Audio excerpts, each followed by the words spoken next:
Boy, I tell you what, that's one good looking fella right there. Not. I'ma set up this evening, gonna try to shoot me anything that walks by.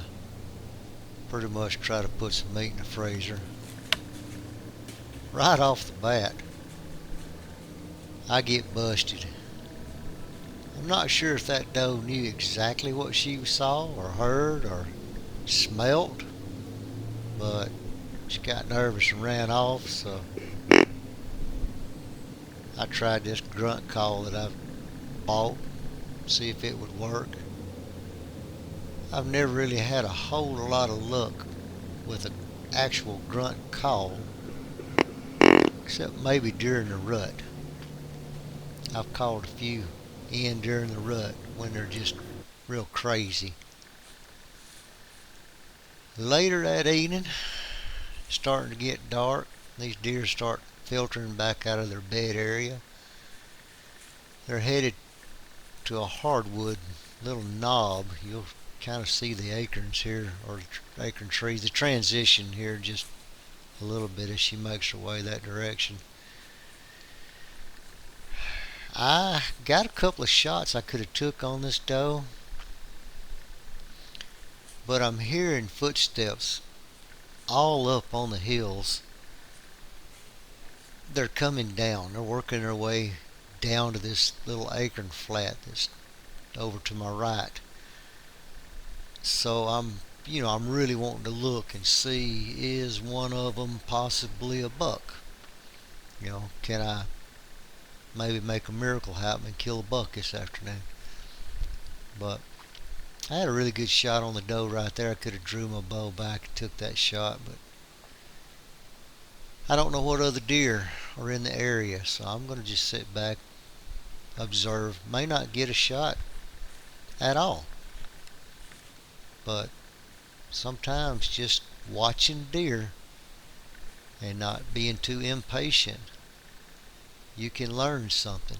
Maybe you'll see something that will make you want to move your stand a different direction the next hunt when the wind's right or things are working your way. A lot of times I learn a lot on these observation sits, but my goal here is to take a doe if I get a good shot on one, or a buck if he's the caliber that I'm looking for. I'm just deer hunting.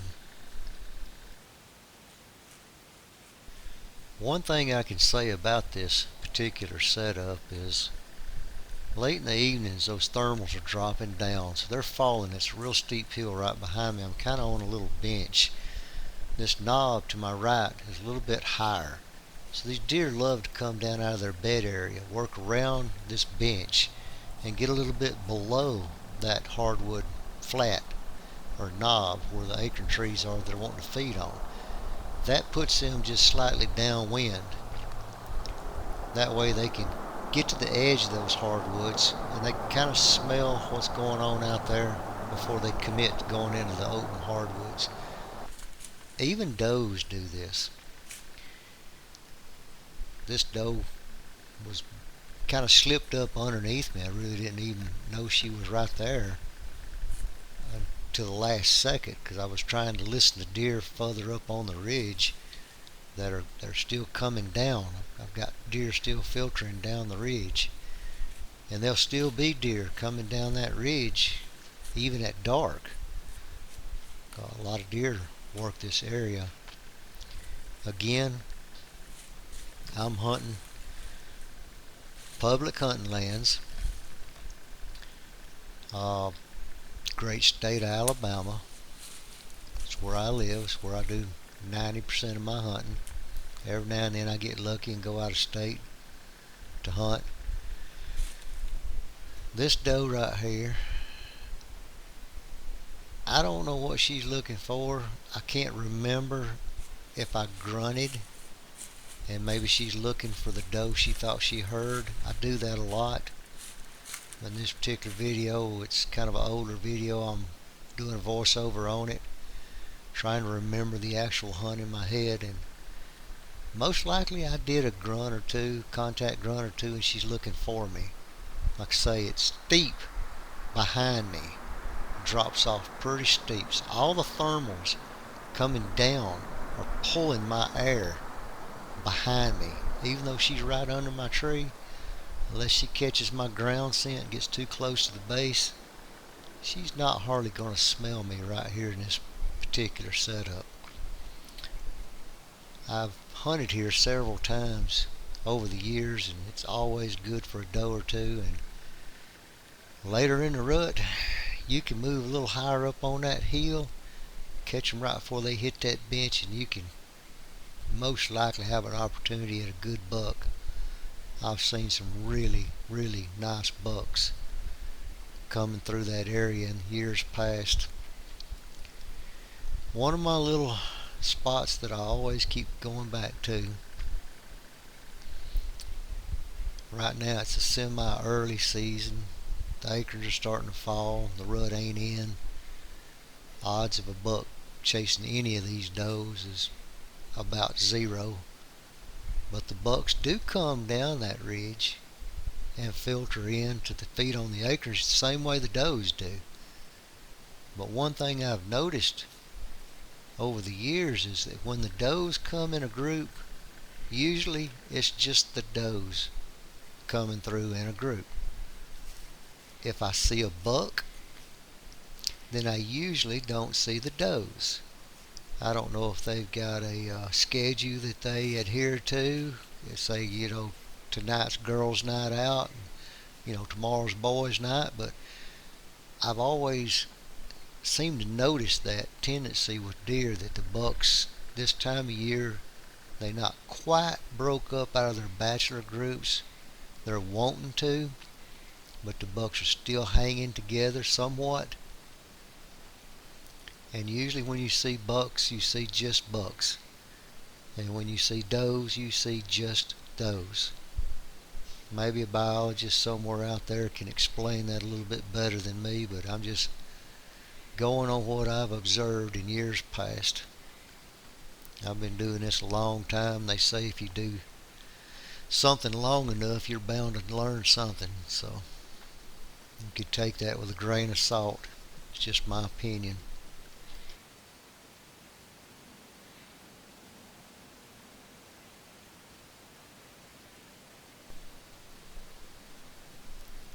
I'm still always amazed at how deer can just stand in one spot, studying, surveying the area. This deer has no place to go. It's at home. They ain't on a schedule like humans. They can't be late for work and all that mess. She's actually standing there chewing her cud. Maybe she ain't quite got all her cud chewed up yet and doesn't want to commit to going out to that acorn flat, but she definitely wants to get down here with the other deer and stage up for that opportunity when the light gets right, or maybe she finishes chewing her cud, or who knows what's going on in a deer's mind. You can hear traffic not too far from me. I'm really not that far off of a main highway.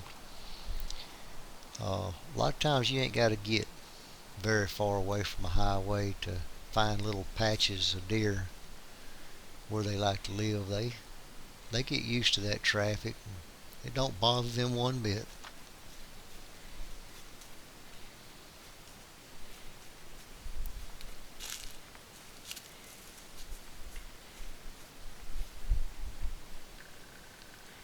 I'm steady listening to other deer walking around. You can hear them on the video. One's getting pretty close to this deer.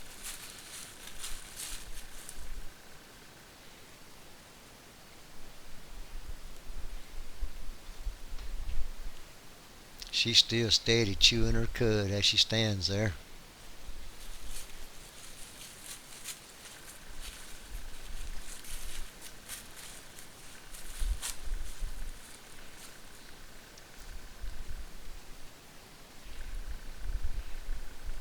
guess it's hard to take a bite of something when you got a mouthful already. Deer are amazing creatures. That's how they survive. They can store their food up in their stomachs, chew their cud, either laying down, standing up.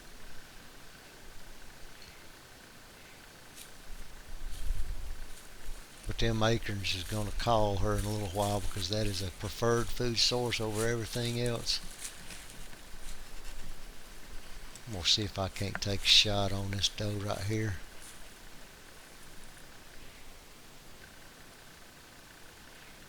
I just got to be careful. I got so many eyes around me right now. I got to watch when I draw my bow.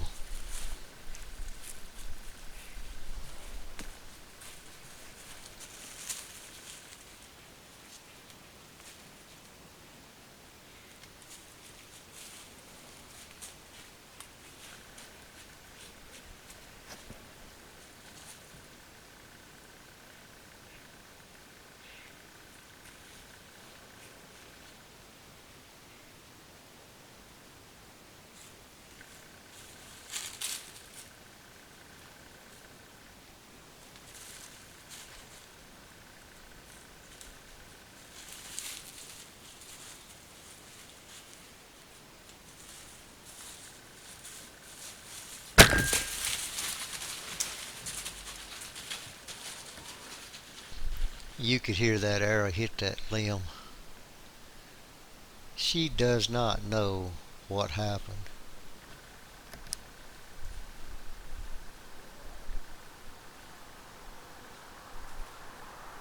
It just spooked her. Something happened. She don't know what it was.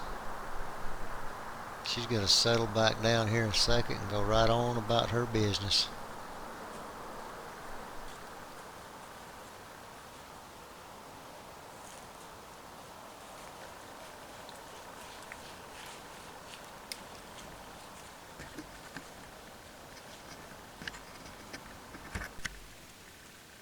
Well, I got another arrow knocked, and lucky for me, there's more deer coming down the hill. That one's stomping her foot, trying to figure out what's going on in this area.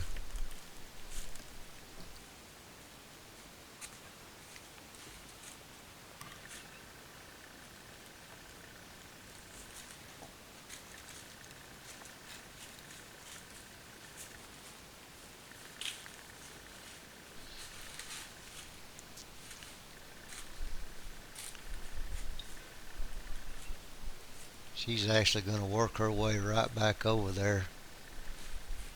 Curiosity is just going to get the best of her. Another deer filtered in. She's working her way back over in the high left corner. They're confused. They don't know exactly what happened. They're nervous and they're on high alert, but they can't smell me. Those thermals are in my favor, pulling my scent away from them.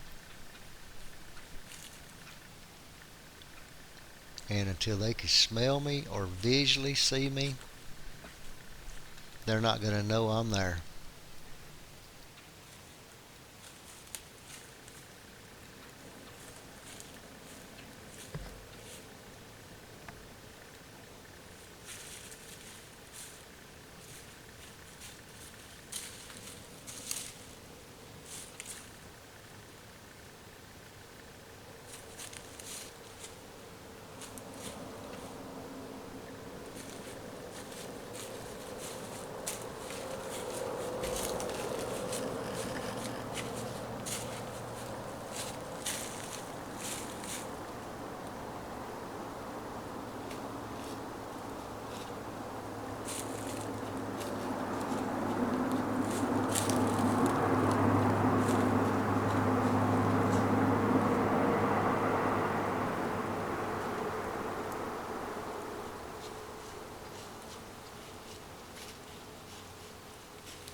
I'm just going to patiently wait until I get the right time to draw my bow, make a real good shot.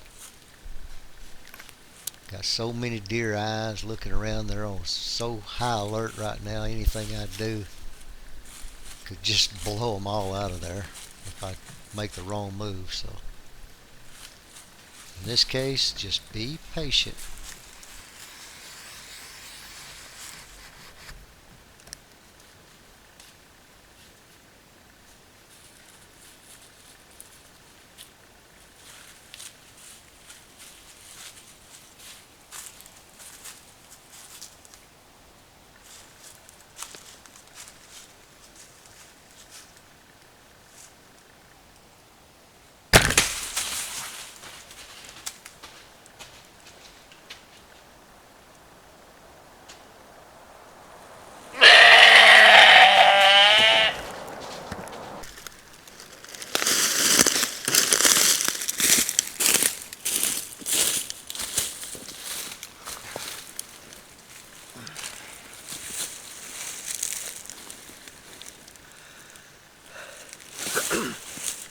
Well, this doe was a challenge. They come by, I took a shot and missed, skipped right over top of her back. They came back. I'm gonna butt in right here and tell you one thing. That cameraman stinks. Who's he supposed to be filming anyway? Made a good shot on her, dropped her in her tracks, didn't have to track her none, so it's a good hunt.